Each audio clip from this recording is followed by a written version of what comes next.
Hi friends, कैसे हैं आप सब।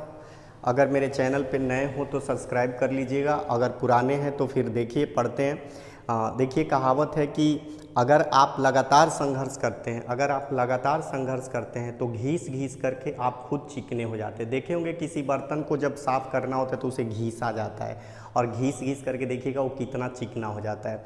ठीक उसी तरह से अगर हम किसी चीज़ को बार बार रिपीट करें, बार बार दोहराएं और उसे मेहनत करें उस पर, तो वो चीज़ हमारे लिए एकदम आसान और साफ़ सुथरा हो जाता है। तो हम पिछले बार प्रकाश पढ़ते चले आ रहे हैं, उसी प्रकाश का एक हिस्सा है गोलीय दर्पण।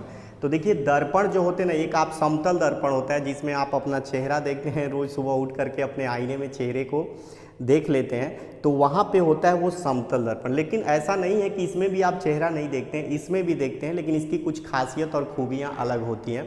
तो इसको देखिए क्या है कि आप देखे होंगे प्रकाश जब आपके गाड़ी से हेडलाइट से निकलता है तो कैसे फैल जाता है। और आप जब देखे होंगे कि जब गाड़ियां आती हैं पीछे से और आपके बाइक में लगी होती है जो शीशा, यानी कि शीशा आप कहते हैं, उसको हम लोग कहते हैं क्या, दर्पण। तो जो दर्पण लगा होता है वो बाहर से पीछे से आने वाली गाड़ियों का प्रतिबिंब बना के आपको दिखाता है। तो देखिए जो हेडलाइट में लगा होता है ना, वो अवतल दर्पण होता है, ठीक। और जो आपके दर्पण लगा होता है मुंह देखने के लिए या पीछे से आने वाली गाड़ियों में, तो उसका जो होता है वो उत्तल दर्पण होता है। तो देखिए दर्पण में खासियत क्या है गोलीय दर्पण में, तो यहाँ पर अगर हम आज उसको पढ़ रहे हैं तो देखिए गोलीय दर्पण यानी स्फेरिकल मिरर। स्फेरिकल मिरर जो होता है ना, स्फेरिकल माने गोल, स्फेरिकल का मतलब होता है स्फेयर, गोला, स्फेयर माने गोला। तो ये जो आप देख रहे हैं गोला, तो इसमें देखिए गोला मैंने बनाया है, यहाँ पे लिखा हुआ है उभरा हुआ तल। ये जो बाहर उभरा हुआ तल है, पीछे जो निकला हुआ तल है, ऐसे मतलब पीछे का जो उभरा हुआ तल है तो वो है आपका उत्तल। और बीच में जो धंसा हुआ तल है अंदर का, जैसे मान लीजिए ये उभरा हुआ तल हो गया और अंदर जो है ये धंसा हुआ तल हो गया। जैसे समझिए ये उभरा हुआ तल है और ये वाला धंसा हुआ तल।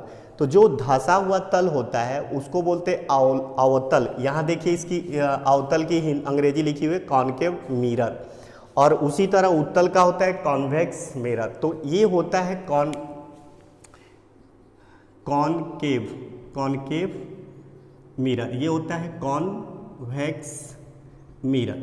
तो इस तरह से इसमें दो हिस्से हो जाते हैं। यानी इसी को अगर क्या किया जाए, जैसे समझिए कि अगर आपको उत्तल बनाना है या अवतल बनाना है, इसी में से काट करके हम उसी को एक ही दर्पण को उत्तल भी बना सकते हैं और अवतल। यूँ समझिए कि आप उसको अगर ऐसे करेंगे ना, इधर से अपना मुंह रख के देखते हैं, ऐसे समझिए मैं ऐसे देख रहा हूँ, इधर मेरा मुंह है, तो इधर वाला हिस्सा उभरा हुआ है तो क्या बन जाएगा, उत्तल में मैं देख रहा हूँ।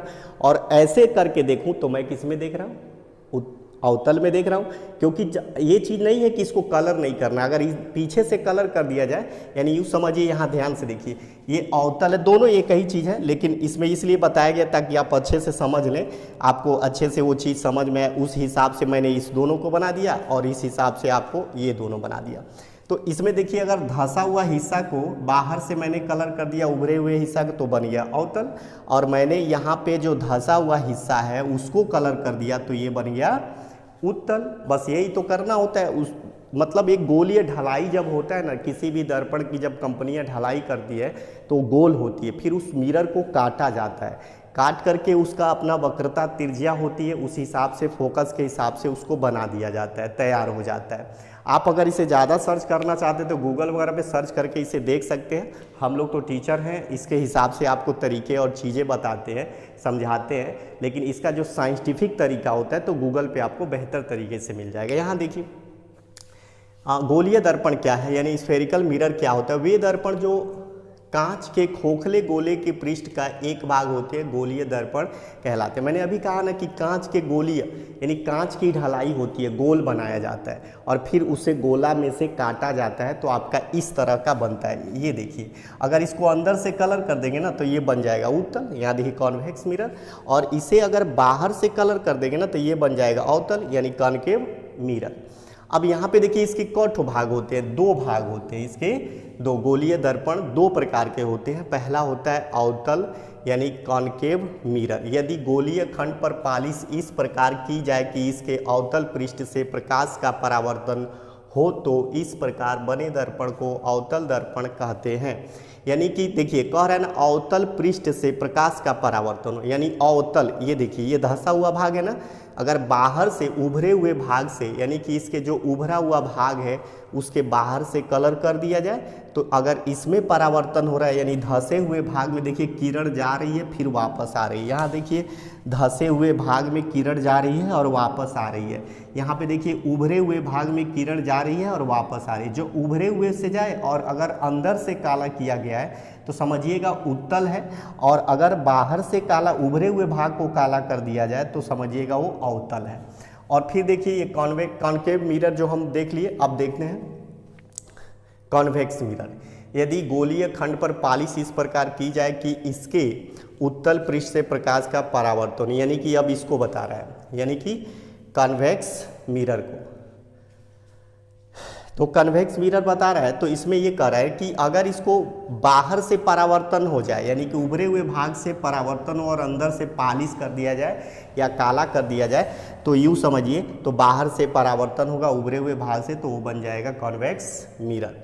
देखिए एक चीज़ मैं आपको बताता हूँ एकदम आसान, जब आप दर्पण में अपने गाड़ी में लगे हुए दर्पण जो पीछे से आने वाली गाड़ियों को देखते हैं तो वो समझ जाइएगा वो बड़े से बड़े चीज़ों को प्रतिबिंब छोटा करके दिखा देता है, उसको कहते हैं हम लोग उत्तल दर्पण। क्या बोलेंगे? उत्तल दर्पण।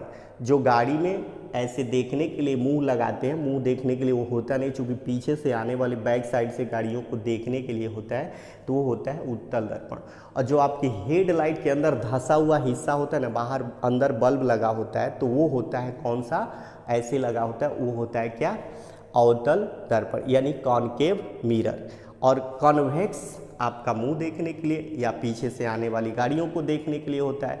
तो अब आप समझ गए होंगे कि आखिर ये गोलीय दर्पण होते कैसे हैं, इनकी तैयारी कैसे किया, यानी कि इनको ढलैया किया जाता है गोल रूप में, गोला यानी स्फेयर, और फिर इसको काट करके अगर अंदर से यानी धंसे हुए भाग से अगर कलर कर दिया जाए, अगर इस तरह से धंसे, देखिए गोला काट दिया गया, ये कई गोला है, दो जगह काट दिया गया है, अगर धंसे हुए अंदर से कलर कर देंगे तो वही उत्तल बन जाएगा, और बाहर से कलर कर देंगे तो अवतल दर्पण बन जाता है। तो देखिए ये हुआ दोस्तों आज का हमारा ये क्या नाम है कि गोलीय दर्पण, स्फेरिकल मिरर।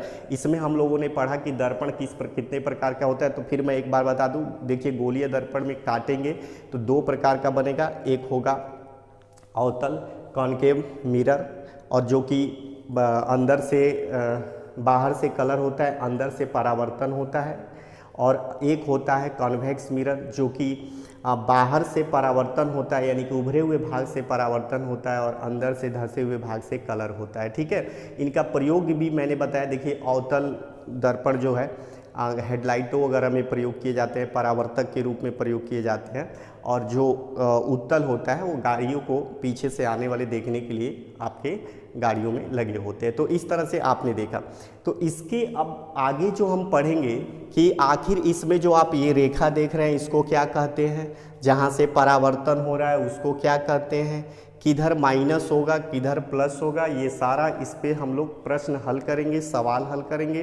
तो साथियों देखो, आप लोग अगर ध्यान से मेरे साथ बने हो तो चैनल को सब्सक्राइब कर लीजिएगा, और अगले एपिसोड में हम इसको और विस्तृत तरीके से इसके आगे वाला हिस्सा हम आपको एक एक भाग बताएंगे, किसको क्या कहते हैं, कैसे हल होता है। आज आप अच्छे से समझ गए होंगे, अगर नहीं समझे हैं तो वीडियो को बार बार देखिए और इसको समझने की कोशिश करिए। ठीक है।